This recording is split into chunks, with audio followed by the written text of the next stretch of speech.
Hey everyone, welcome back to Conversations in Ken's Cafe. I'm Ken Somerville, your host. Today we're going to talk about biochar basics. So, biochar is an absolutely amazing substance that I recommend everyone use in your garden, your fields, your grow. It is just such an amazing substance. Okay. And Silly Lily, thank you.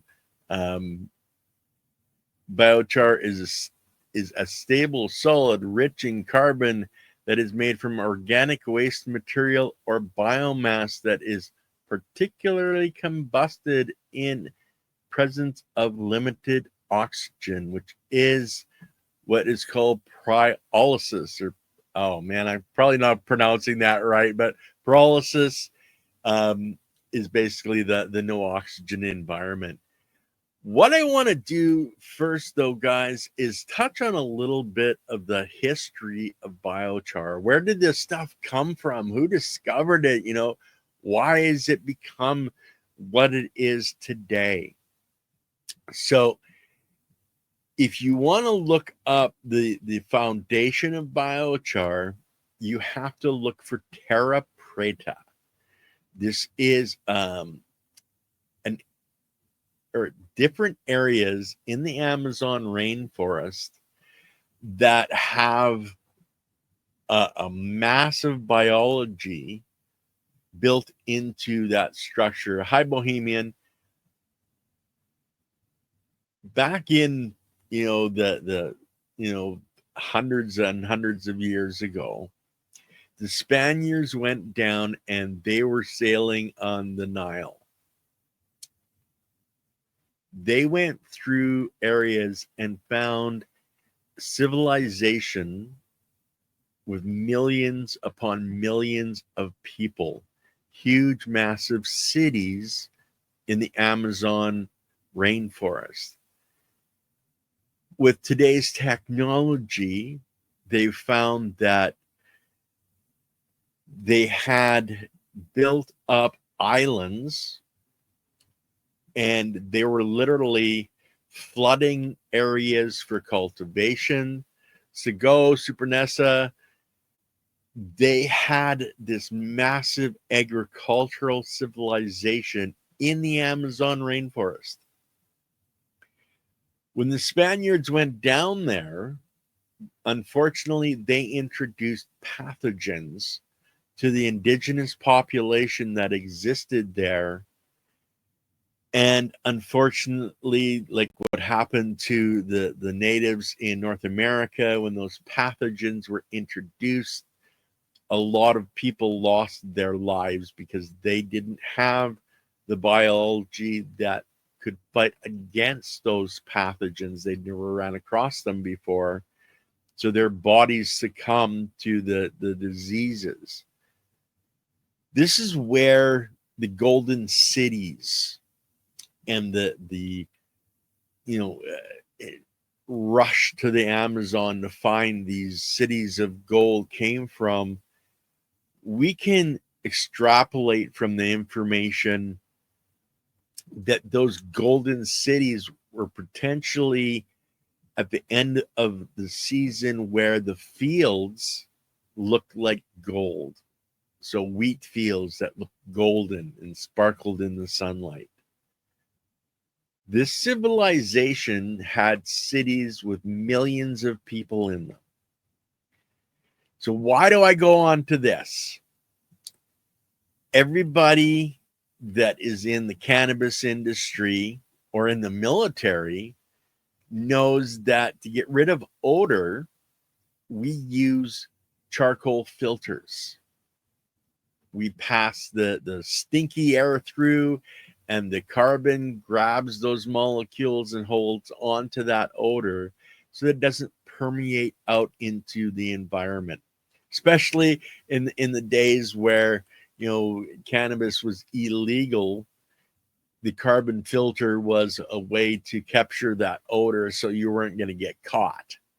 Okay.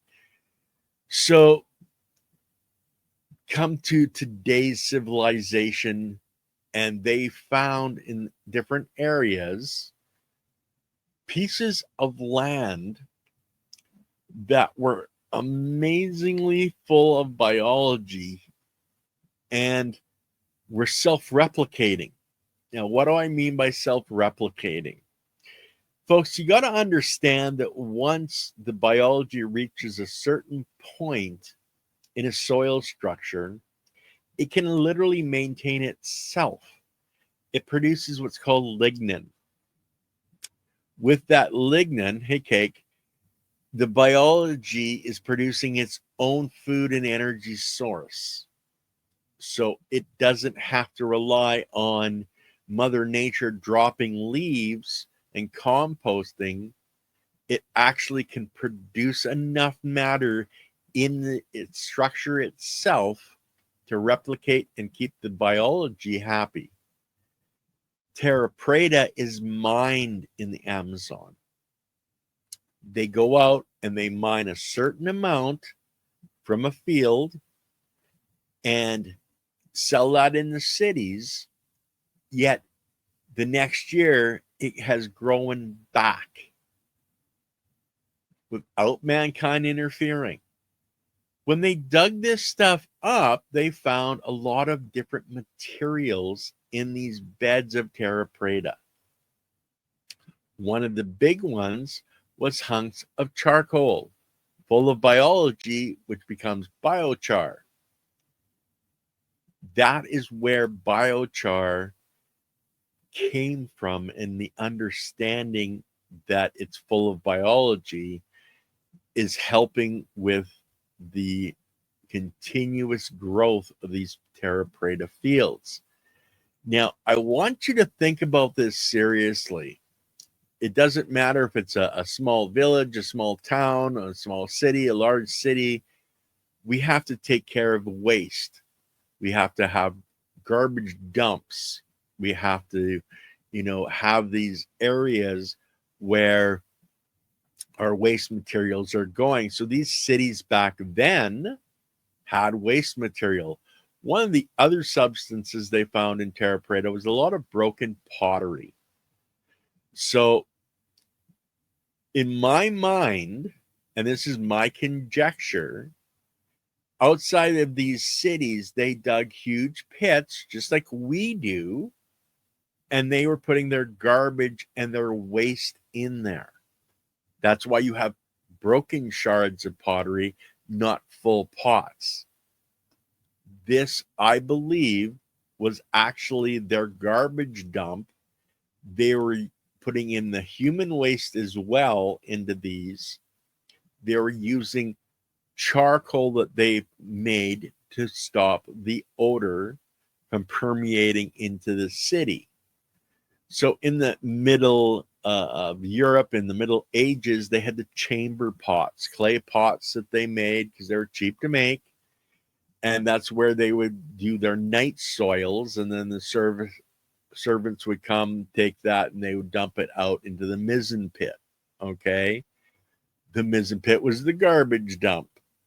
This, I believe, is the same way they were doing it in these cities in the Amazon, taking their waste and throwing it out into these pits, garbage pits, cesspools, depending on what you want to call them.